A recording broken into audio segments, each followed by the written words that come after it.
Thank you so much for joining us today. And some of you will also be watching this recording later on, but this is our weekly CHPR seminar series for our seminar in public health, our continuing medical education, and also just for people interested in topics and things happening across policy, clinical practice, and community engagement. We're thrilled to have you. Today, we are very fortunate to have Dr. Reshma Gupta come and speak to us about population health and population health management research. And she is unique in that she spans both a research background, but also a clinical leadership background in our entire UC Davis Health delivery system.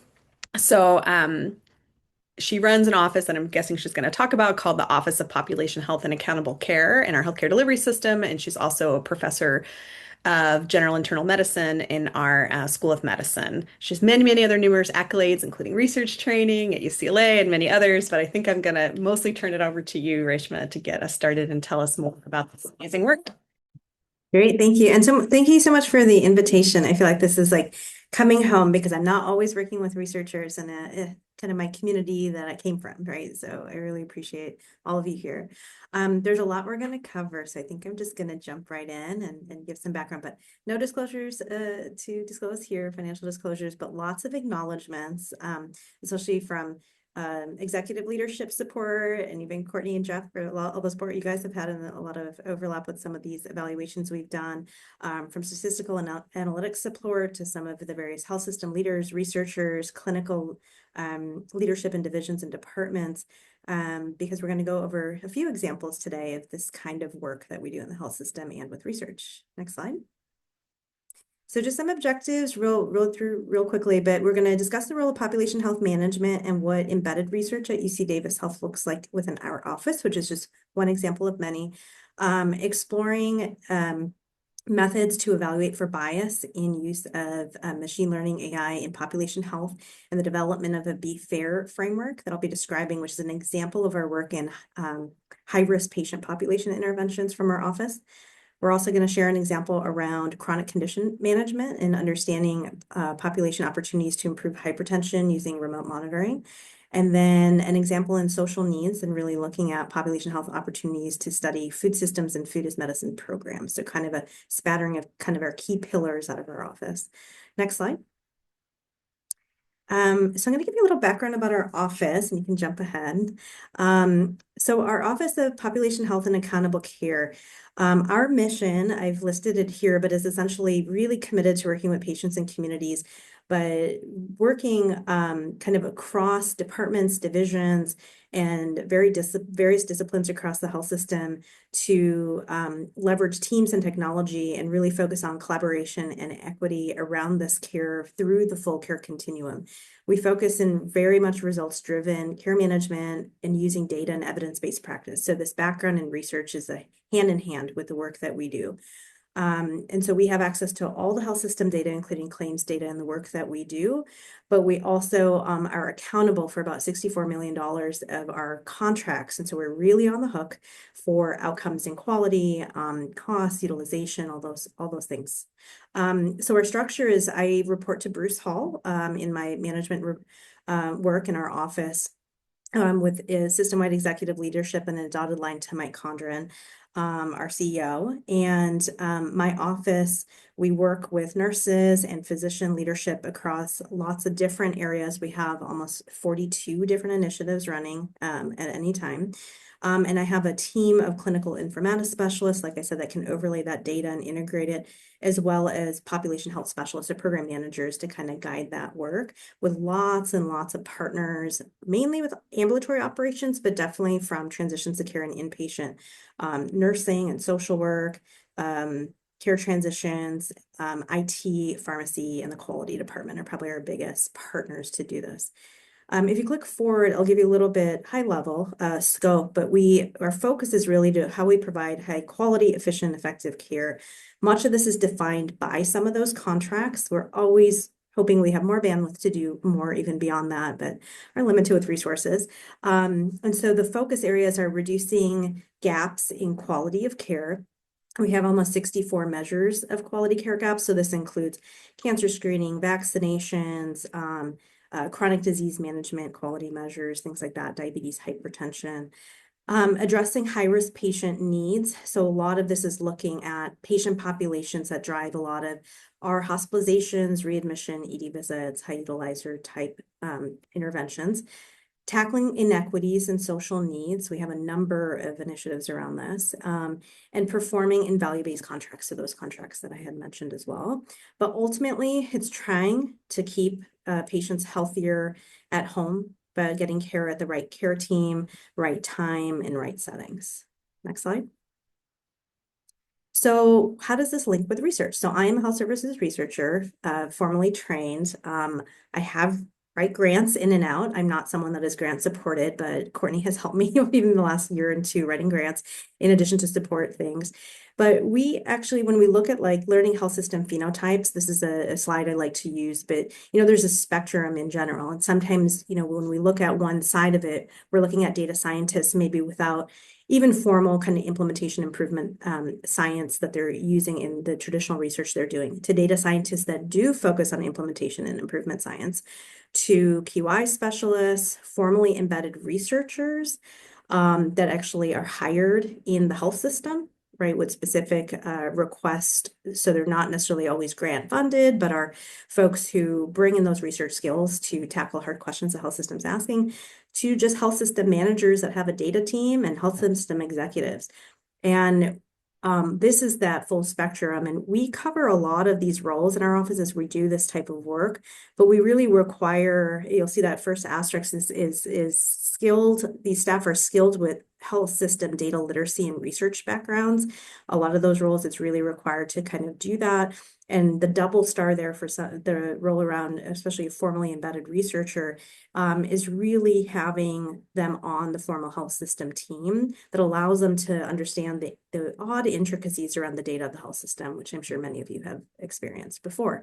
And so if you click forward, you'll see that on our team, we have these folks. I myself sit in a couple of these boxes, but actually have hired a couple staff to help provide some of these skill sets. And the data scientists that often reside in divisions and departments that do implementation improvement science, those are our partners oftentimes around these topics that we collaborate with for various papers and whatnot. So just to give you, this is kind of a complex slide, but an array of where we sit and how we function. Next slide. So I'm going to jump in. This is a little bit of a potpourri of examples from those three key pillars of the works that we do. And I'm going to jump in around one of the initiatives we've done around high-risk patient interventions focused around machine learning for population health. So let's get forward. So in this first example, I'm actually going to share some background around our use of AI in population health and our initial development around a machine learning computer algorithm that we use, and a framework that we developed in collaboration with various folks across the health system called Be Fair to conduct an evaluation of bias around use of AI, and share some of our outcomes and actually next steps as well.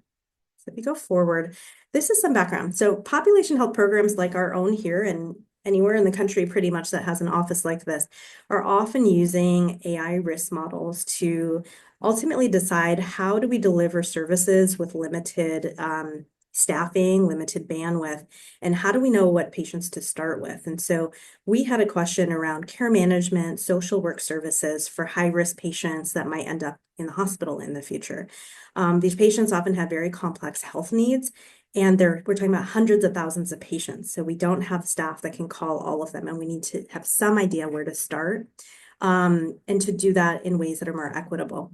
So health systems often will use these risk models, but often purchased from various computer vendors, but they don't have the analytic or the research expertise to really understand what are kind of unintended biases or outcomes that might be coming from just using these out-of-the-box tools.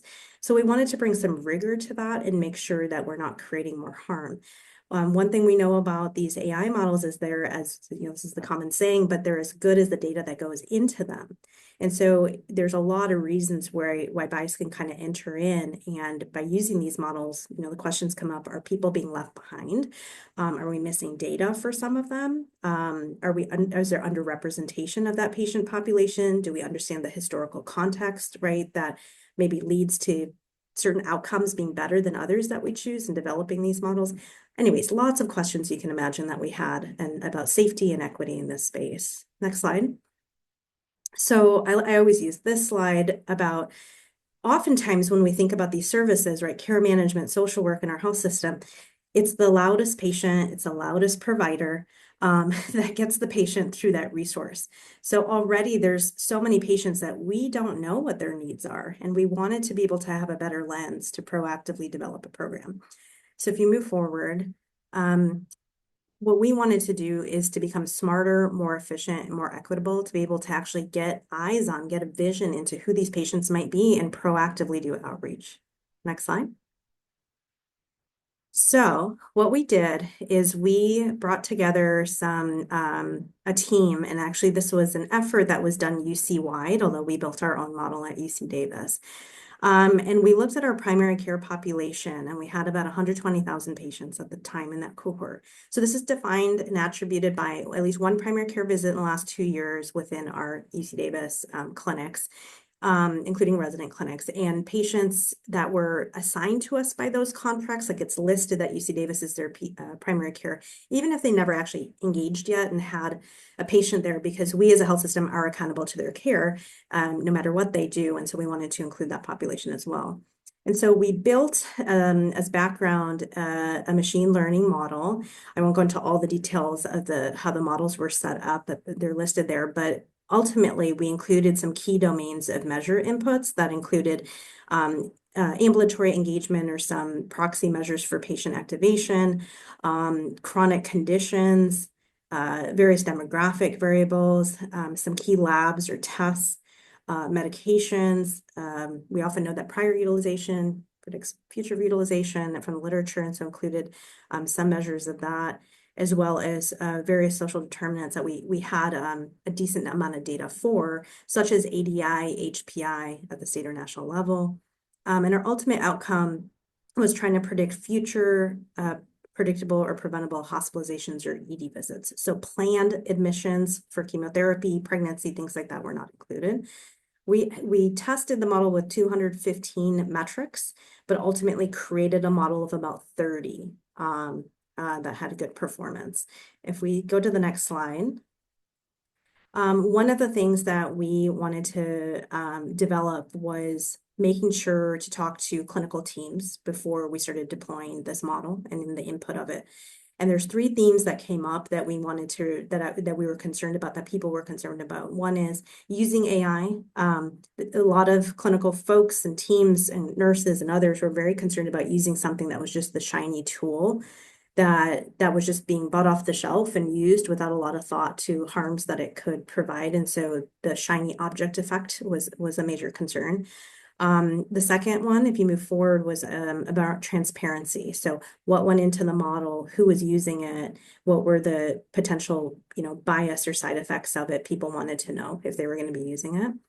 And the third one, if you move forward, is engagement. So some of the teams wanted input on how it was going to be deployed. So I started realizing that I need to do more work and actually bring a team together to evaluate this model beyond what we had at UC wide. And so I reached out to Jason Adams and kind of our IT department that's working a lot in AI to say, can we be more thoughtful and can you partner with us? In addition, Henry Ton and his team to really think about this in a very thoughtful way around equity in this new space. At the time we developed them, there were no guidelines. There were very few papers about this, and so we were developing something nearly from scratch. Next slide. So we came together in a committee and basically defined a research question. And one of them was, does the association between predicted probability and actual use of emergency department or hospital use over a 12-month period vary systematically by characteristics that we have data for and that we had hypotheses for around race, ethnicity. We use Healthy Places Index because that's what the state of California uses and has a little granularity around those zip codes, and gender. And so I've listed out kind of the subgroups of those here that the health system traditionally uses. Next slide. So I won't go into all the detail here, but I will share the paper link in later slides. But we developed a framework to approach this, and that's the Be Fair framework. So it's really focused on applying an anti-bias lens into this work from kind of each step from beginning to end, from A to Z, developing a charter that's really looking at unintended bias from every single step and prioritizing understanding root causes that might affect issues of bias with this very interdisciplinary collaborative leadership team. The second step is meaningfully engaging our partners that have insights into the perspectives that impact communities. So that included not only some community members, but also researchers and other folks that have grown up in communities, worked in communities over many, many years to bring perspectives and concerns to the table. We also wanted to make sure that this was not a model that would be deployed just as a model telling us what to do in clinical care, but there's a component of human clinical judgment in using the model. The third was reviewing the history of our health system interactions with the local communities. And so not only talking with community leaders in understanding where trust issues might sit and kind of the historical reasons that bias could pop up in these models, but also from literature. And the fourth was taking a step to disaggregate and really assess our baseline data of the model when we were developing and training it across different sociodemographic demographics. If you go to the next slide, these are the last 5 steps, and this is the more technical part. So we selected features, so kind of the measures that would go into the model that we really thought had a causal relationship to the desired outcome. For those of you familiar with this work, there's a famous paper that everyone quotes, but Obermeyer, that basically looked at a population level model, and the outcome that they chose was cost. And what they found is that they didn't really find a good correlation with that outcome with actually what they would expect. Like patients who had a lot of chronic conditions didn't necessarily always correlate in that way.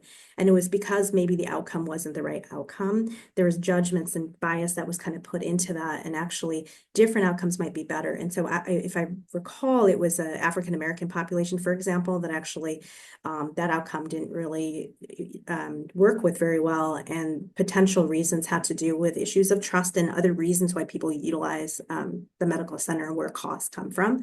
And so we really needed to be thoughtful about really analyzing what we were putting as our outcome. And also including social determinants or other social factors as we have them. Our next step was evaluating predictive models with understanding differential performance. So it wasn't just how the overall model worked, but we wanted to stratify it by different demographics and understand, does it work well for one population, but it actually really doesn't work for another population very well, and so that we can understand and mitigate that bias. We use class, so culturally, linguistically appropriate services. And so we really wanted to think about how we were training staff to use this and kind of add in training. We wanted to institute kind of continuous improvement processes, even if the model got deployed, that we could see, were there inequities that were going to grow over time, and monitor that population. And then address any underlying structural inequities that we found through this process, which we expected to find because we knew that they exist in society, so we would probably find them as well, and to try to find ways to tackle them through our operations teams or through Henry Tan's team and others in the organization. Next slide. So that was our framework. This cohort of patients that we took, we had a way that we were analyzing this, and it's kind of best described at the bottom of the slide. So basically, we ran this group of patients through the model on October 1st, 2021. And all of the data, all of those inputs were basically defined in the period prior to that. Some of them had a look back of 6 months to even a year. But at that time, each patient was given a score. And that score was to predict what's that probability in the next 12 months that they would have the outcome. And then we followed them over that time retrospectively. And we looked at their actual ED or hospital use, including claims data as well. I have the independent variables that I had mentioned already, in the dependent being unplanned hospitalizations and ED visits, like I mentioned. Next slide. So the risk model ultimately gives you a score of 0 to 100% that outcome is going to happen. We did a logistic regression to look between the predicted probability and the actual outcome. We did some sensitivity analyses to see, is it different between hospitalizations or ED visits, separating those out as outcomes. They were the same, kept them as one measure, an outcome. And then we also looked at some interaction effects as well. Next slide. So ultimately, across our population, what ended up, we had just over 110,000 patients that we ran through this. Most of our patients in primary care at UC Davis are female. They're white, although we do have a large number of Asian Pacific Islander, Hispanic patients, Black patients as well. Most are English speaking, which would not be a surprise, but also various Asian languages as well as Spanish, and an array of patients by HPI or geocoding. Next slide. Okay, I'm going to explain this a little bit more. So these are some of our outcomes. And what we found, if you look at this graph on the x-axis, it shows that predicted probability, that first number that we ran October 1st, 2021. What is it 80% chance of a hospitalization, 50% shows up on the x-axis. The y-axis is what actually observed happened. The curve that you see here is very similar to most population models. But what we realized, if you click forward once, you'll see that, at a certain level, let's say we're saying 85% or 95% or something, that there's a difference between when we stratify this data by race, ethnicity in this example. And so if we had a cutoff of 85%, any patient 85% or higher are going to get this outreach from social workers and care managers. Well, it's not exactly the same performance between, for example, our Black and white patients here. And so is there something we can do with this data to actually mitigate some of that bias? And what we realized is our model might be underestimating hospitalization risks for Asian Pacific Islander, multi-race, Black and Hispanic patients. And what we started realizing is that if we operationally made our cutoff not 85%, but something closer to 50 to 60%, that narrows that gap. Right? And so there's something, if we have the bandwidth to do it, that could narrow some of that bias. Next slide. We also found for hospitalizations that the model might be underestimating risk of hospitalizations in the lowest HPI quartile. So that's the 0 to 25%, the more kind of lower resourced communities in that group. Next slide. For ED visits, when we looked at that as well, we found that potentially also might be underestimating for Asian Pacific Islander and multi-race patients. And next slide. And while we didn't see statistically significant difference on HPI quartiles with the ED outcome, there's some suggestion of it. And if you click forward, there's a lot of other analyses we did that I'll just highlight a couple of them here, but no significant differences specifically around language. There's no statistically significant differences when we were looking for ED visits or hospitalizations between females and males. And then we actually conducted the whole analysis in 2 different entire timeframes for replicability and found very similar results. Next slide. So what came out of this is we found a number of areas where data collection was an issue. And when we went into, well, why do we see some of these differences? That was what came out of it. A lot of missing data, a lot of issues with the quality of data, was an opportunity operationally to figure out, well, why are those there? And we actually worked with our operational teams in the health system to try to improve that. We also spent a lot of time on education with teams to better understand the limitations of the tool and how to communicate about it with patients. We did include in that framework transparency with patients about this to let them know that AI is being used in their care. And like I mentioned, the threshold that we adjusted. So overall, without this kind of analysis, there definitely is some unintended bias that would have been created without merging research into health system delivery that has changed our practice. Next slide. So major strengths of this is that, this is actually an initiative that's system-wide, is initially led by health system leadership, but needed to bring in the right expertise from research, from various departments and interdisciplinary teams across the system, as we mentioned. And there's lots of pieces to this in terms of development and deployment that we had to be very thoughtful about, and we use that framework in a methodological way. I think the strength is that we use claims data, which oftentimes is missing, but the health system has it, and so we could leverage that, and showing that replicability. I think there's a number of limitations as well, if you go forward. in that single site study. We have looked at machine learning AI, but we haven't actually done generative AI. Like there's other use cases that I think this model could be used for, which we have plans for, actually with Dr. Lyles and others coming forward. And then lots of inconsistencies in the medical record data, right? And opportunities for systematic improvements, as we mentioned. Our outcome was also a year, and so can't draw full conclusions from this. Next slide.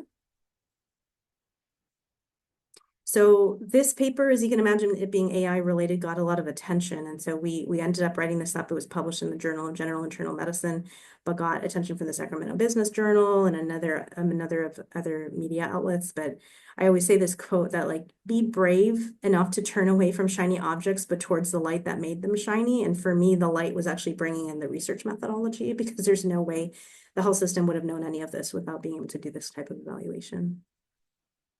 Next slide. I just saw Jim. I don't know if I should take questions at the end, Courtney. I just saw a quick question about why was there a difference between observed and predictive outcomes? I might have been missing that. So the evaluation, yeah, was really looking at that evaluation was really specifically looking at, is there a difference and where is the difference? Is more descriptive in that way. We did more qualitative work outside of that, more operationally than in that formal study, to then talk and do chart reviews and patient interviews and operational interviews, and actually looked at who are the patients that are falling out. So there's a lot of other, I think, methodology in terms of determining what that story was that went on for about a year after this evaluation occurred. Yeah. Okay, so the second example I have was around chronic condition management. So I'll go through this a little more quickly, but this was really giving some background around how we are using digital health and remote monitoring. So we'll define what that means, talk about our population intervention outcomes and some of the early results that we have. Next slide. Okay, so I just want to define digital for a second and how virtual care and personalized health decisions for patients can really lead to better chronic condition. So when we say digital health, it means lots of different things. And I like this kind of image on the right. But digital health, is a very broad field, and it goes from telehealth and medicine to reminder mobile applications to web access, right, information with patients. That sometimes it includes clinical efficiency and government regulations, and not always. But in digital medicine, which is a little bit different, it's looking at technologies to provide tools for measuring and improving human health, but that's where patient remote monitoring falls in, digital biosensors, digital diagnoses, where there's a little bit more focus on clinical efficacy as well as, and then not always regulated. And then the third is digital therapeutics. So this gets much more into higher quality software that's looking at prevention and treatment and management. And that's not what we're talking about today. So if you click forward, we're really going to focus on that piece around patient remote monitoring. Next slide. All right, so our example in population health is focused on remote monitoring with blood pressure to begin.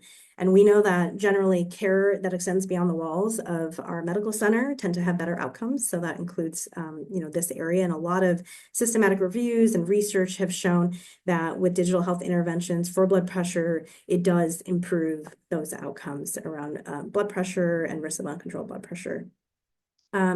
Lots of evidence around dailies globally, right, improving with blood pressure management in general as well. Next slide.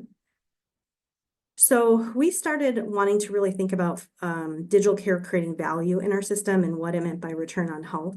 And so that included quality scores, thinking about quality incentive programs, like the ones I mentioned earlier, assisting in access, right, being able to get some of this care from home and reduce unnecessary utilization and costs. Next slide. And so this is the framework we used in the health system to kind of make the pitch for this work, but really looking at patient-focused benefits around personalized medication plans, flexibility of managing a patient's time, education, self-management that's offered through these type of programs, provider support to have the virtual team-based coordination, or even support from team members for medication titration in between visits in a new way, and having an integrated communication platform. Increase measurables, that we'd have a lot more measurement of blood pressure itself, but also that integration into the medical system and EHR, to be able to think about reimbursement and other business models. And then our expanded care access, of course, that we mentioned earlier. Next slide. So if we go forward, I'll get into exactly what the program was. And I just want to thank, this is an enormous team, but just mention them of all the partners that actually do the work for this program here, including our medical lead, Heather Lacey, Ben Rasmussen, and many, many others on the slide. But the general goal is to develop an integrated remote monitoring program for chronic disease using patient design and volume to be self-funded in a year. So it's not only doing the program, but also finding from an operational perspective, a business model that is self-sustaining, not grant required, including reimbursements and billing. Next slide. So if we look at our patient population at UC Davis in general, our active patient registry is over 500,000 patients with about 100 primary care physicians. And the patient population seen by that between pediatric and primary care is a large population. But when we specifically look at patients with uncontrolled blood pressure, and at the time we were using the 140/90 cutoff for that, we realized those that were both eligible versus those that were likely to accept services were in the few hundred range patient population across our sites. Next slide. And so what the program did is it launched in 2025, and including patients getting a loan tablet and cuff and a vendor interface for kind of support. The UC Davis team had a medical assistant, RN, pharmacist, and a medical lead on the program. And from the vendor that we use, not only the technical support, but also an MA to help monitor on off hours and things like that.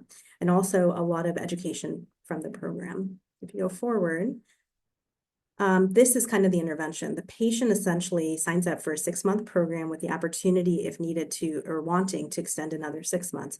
But they start with attending a group onboarding class where the equipment's set up. And from a clinical perspective, they start checking their blood pressures regularly, medication reconciliation, adherence, and titration, again, with the pharmacist, physician, others in protocols that we have established in primary care over the 6-month period.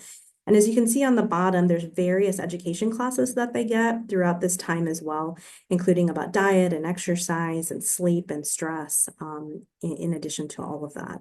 And then after the 6 months, if they finish, they return the equipment. If not, they extend another 6 months. Next slide. There's various alerts. So if we get readings that are higher than we would like, there's red alerts that I've listed on the right here, but very high blood pressures or heart rates, and yellow alerts. Those trigger into various workflows in the health system for nurse-based responses and sometimes into our nurse triage system as well. Next slide.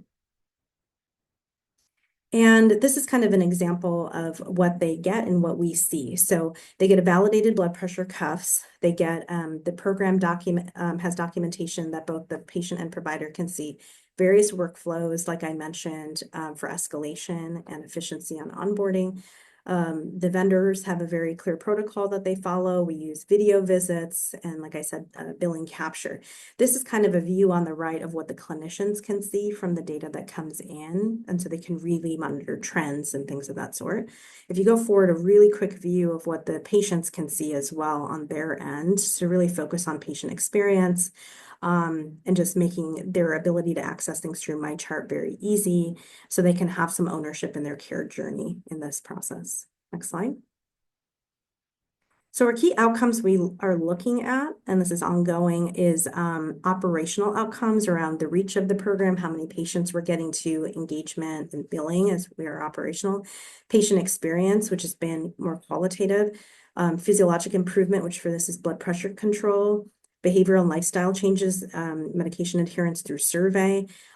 We do look at the patient satisfaction through NPS, Net Promoter Scores, and then revenue and healthcare utilization as well from an operations and utilization perspective. Those that have a star next to them are some of the early data I can share. The others are still being collected as we speak. Next slide.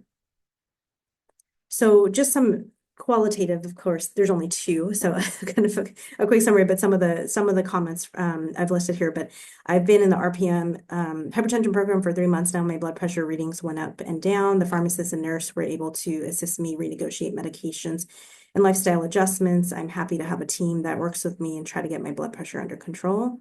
Another one, I've maintained my blood pressure by getting more exercise and more active at home. I'm eating better. I'm cleaning the house, which is spectacular for me because I haven't been able to do that in quite a while.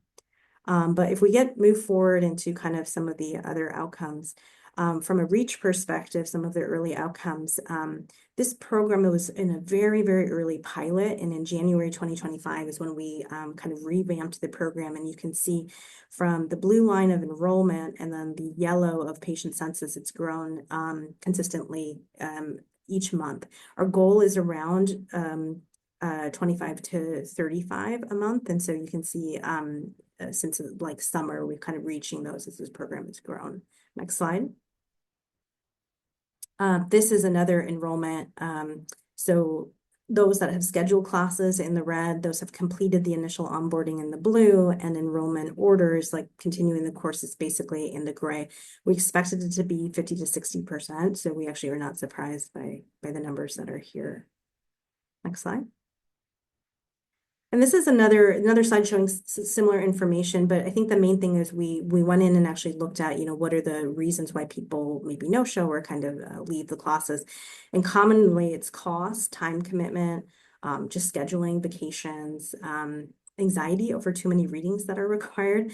Also prefers maybe more to work with the PCP than kind of the interdisciplinary team and wanting to join the program, but not at that specific time. And those were kind of some of the more operational implementation evaluations that came out. Next slide. And then from the clinical outcomes, so this was highlighted, I think, on the UC Davis website, but out of, let's say, 136 patients that initially went through to graduate through the program, our mean systolic blood pressure and diastolic blood pressures was about 146 over 81.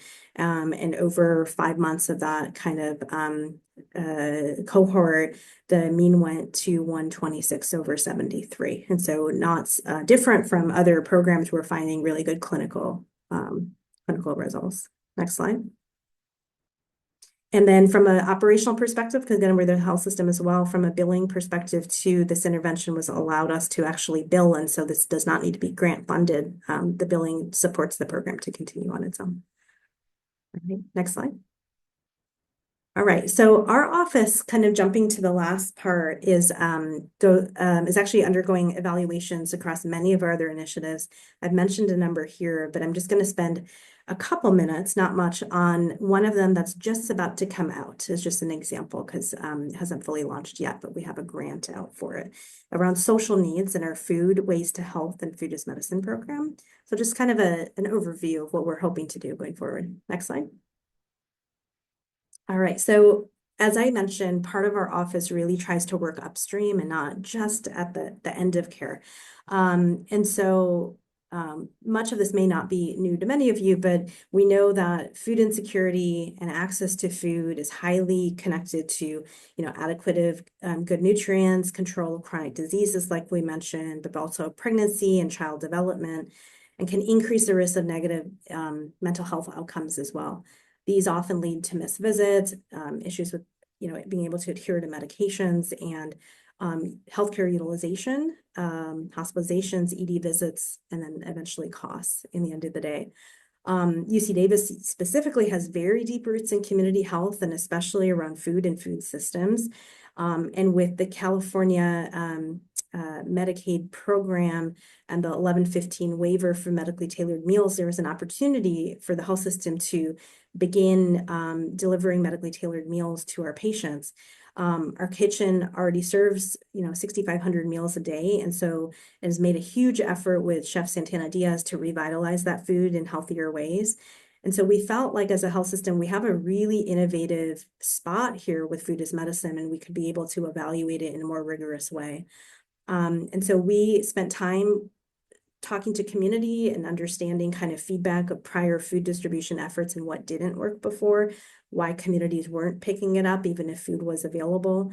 And the main issues were food often is not culturally palatable. It doesn't align with diverse menus, and kind of food supplies were not always consistent. And so we wanted to be able to prepare our populations to access and skill build with foods that were familiar to them, and kind of give them an opportunity for those skill sets to grow. Next slide. So working again collaboratively with additional folks, Hendry Ton and myself and Chef Santana Diaz, who really is the backbone of this program for years now, developed a model around a food system. So not just delivering food to patients that are, diabetic specific or low salt for hypertension and those kinds of things, but was a more of a holistic UC Davis way of thinking of a food system that included sourcing food from farms and ranches that are environmentally following good practices. It involves anchor institution and prioritizing partnerships in local businesses and communities rather than large vendors. And so we're investing back in our community and getting foods from local restaurants and communities that, with more culturally palatable and relevant foods. We had a large effort of working with community organizations around partnering with them in either understanding the new policies that might be able to bring in revenue for them as well with that anchor mission, but also in partnering with us potentially around food delivery and understanding capacity building and what is medically tailored. We deliver food, but what is medically tailored, and providing education around that. Another major component is care navigation. So helping patients, especially that are identified as food insecure, to know where to go to get healthy foods and produce. And the fifth component is something the hospital's already been doing for quite some time, but using climate-friendly food waste practices. So we're thinking not only of clinical outcomes around food, which we often think about from a very healthcare perspective, but about environment and community and anchor institution. Those are the new things. Next slide. So we are planned a pilot that's pretty much set, and we are hoping to kind of move forward with this year, but to provide locally sourced, fresh, medically tailored meals to Medicaid, CalAIM eligible, or Medicare food insecure patients with hypertension living in communities of concern. So key community zip codes that have been identified from our community health needs assessment. And we're looking at adults with hypertension from those communities, as I mentioned, with CalAIM, so eligible for this, and if grant funded, being able to add in some of our Medicare patients as well. And the team that's leading it, as I mentioned, is the Population Health, Food and Nutrition Services, and the office formerly known as the HEDI office, as well as a number of teams from social work, inpatient, outpatient, and then United Way and Family Meals, which is a food vendor consortium of various restaurants in the Sacramento communities in these neighborhoods, and the Food Literacy Center that does a lot of cooking classes and training and teaching. Next slide. And so the focus of the program is actually joining together with UC Davis and those groups, those community groups, into an entity called NURI, a nickname of nourishment, to target underserved Sacramento communities to address some of the disparities by focusing on culturally tailored nutritional interventions. And what that includes is meals created by Family Meals. So again, this is a group of restaurants during COVID that had back-end kitchens to provide food to these local communities that have now come together and want to be able to support community in new ways, such as medically tailored meals, providing culturally appropriate and nutritional support, and also thinking about, again, using local growers and suppliers, as we mentioned, that part of our mission. And they essentially get 2 meals a day for up to 8 to 12 weeks, plus with grant support, supplying fresh produce and food market vouchers, as well as some digital tools to have them walk through understanding their meals and nutritious options, plus education, and working with the Food Literacy Center and cooking classes. And so those are the key components of the intervention. Next slide. So our key measures that we will hope to be evaluating as this gets off the ground is patient outcomes around blood pressure, diet quality assessments, assessment of food insecurity, participant engagement, and then healthy habits around food and healthcare utilization and costs, but also community engagement with those partners around their experience and knowledge, their trust in the health system, various cuisine diversity and representativeness on the menus that patients receive, and then also capacity building. How much does this intervention actually develop new jobs, for example, for some of these community organizations we work with? And then the environmental sustainability, as I mentioned before, including actual measurement of carbon emissions based on who we're sourcing food from. So this is a big potential research opportunity that we're going to be embarking on in the near future. Next slide. These are other areas where we have research ongoing: advanced care planning. There's work around a wildfire preparedness intervention, AI use in diabetic eye exams, primary care management and care pathway evaluations, condition-specific care pathways around conditions like heart failure, chronic kidney disease, and cancer. So high utilizing populations with chronic disease. And then evaluations of pharmacy co-management in diabetes and hypertension in primary care. So lots of opportunities. Next slide. All right. I think that's kind of our potpourri of examples for population health care. I will pass it back to Courtney and take any questions as well. So awesome. I can't believe you fit all three examples. Amazing. Very skillfully. Yeah, lots of congrats in the reactions. Please do enter a question into the chat. It's totally fine, Jim, to enter to put your question in the chat or to come off mute to raise your hand and I'll call on you. But I'm gonna start one since people take a minute to get warmed up. Are you worried about the changes in Medicare and Medicaid reimbursement for some of these, for both the RPM and the food as medicine? Have you guys been It's so interesting because you embed everything into clinical practice, but you need the dollars to work out. So I was just curious, you guys actively think about that, or you're thinking, how are you thinking about that in terms of making money or showing value or flat cost effectiveness of these to ensure that we have sustainability? Because you did such a great job with the equity, but then I was just curious how you've taken these external policy levers in your work. Yeah, great question and a lot of heartburn for all of us. And I think this community would feel that greatly as well. So for the food one, it's really hard because this goes into the research shows that the program actually improves the outcomes, in a lot of ways. Like good food is good medicine, right? Like that's a website for Santana, UC Davis as well. But it's never been funded appropriately in a sustainable way. And California has taken a leap in prior administration, right, to be able to launch something like CalAIM that covers the waiver for medically tailored meals. But if that were to be cut, the funding is cut. Most health systems' financial margin is so small, they can't sustain it. They can't be a delivery system of food. That's not something that can sustain in the hospital setting. And so this is the one area where I'm grant writing because there is some tenuousness there. So if the model continues, and it is in the budget this last year, we'll see what happens each year's with budget.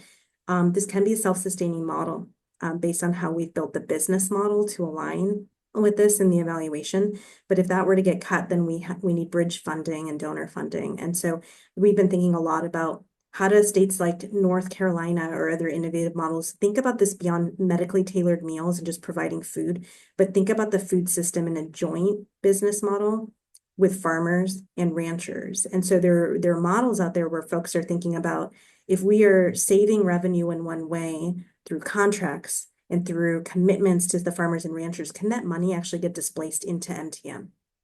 Love that. We do not have buy-in yet for that, but that is the trajectory of models that would be useful. For RPM, actually, Jim is on the call. I might get his advice on this. This is where I'd call Jim Martian, but no, for this right now, we have a self-sustaining model financially for this if the reimbursements continue at the rates that they are. Chronic disease is really hard to make a good business model for without good reimbursement. The hospital side sometimes has a different model that can be more self-sustaining. I'm nervous about that, to be Yeah, honest. those are great, honest answers. Susan has her hand raised, and then I see something in the chat. Susan.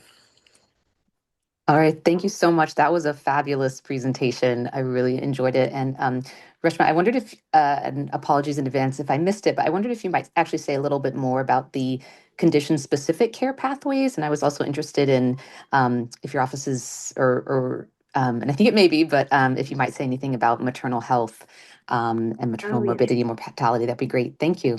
Yes, happy to talk more offline about that, any of these too. But yeah, so I had to pick a few because we only have so much time, and I know it's always better to just do one or two topics in depth in this time.